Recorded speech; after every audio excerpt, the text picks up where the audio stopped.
ओळखलत का सर मला पावसात आला कोणी. कपडे होते कर्दमलेले, केसावरती पाणी. क्षणभर बसला नंतर हसला बोललावरती पाहून. गंगामाई पाहुणी आली, गेली घरट्यात राहून. माहेर वाशिन पोरीसारखी चार भिंतीत नाचली. मोकळ्या हाती जाईल कशी, बायको मात्र वाचली. भिंत खचली, चूल विजली, होते नव्हते नेले. प्रसाद म्हणून पापण्यांमध्ये पाणी मात्र ठेवले. कारभारणीला घेऊन संगे सर आता लढतो आहे.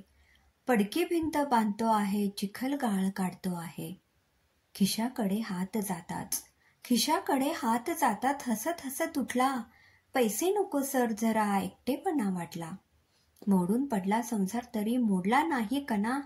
पाठीवरती हात ठेवून नुसते लढ म्हणा. मराठी भाषा गौरव दिनाच्या सर्वांना हार्दिक शुभेच्छा.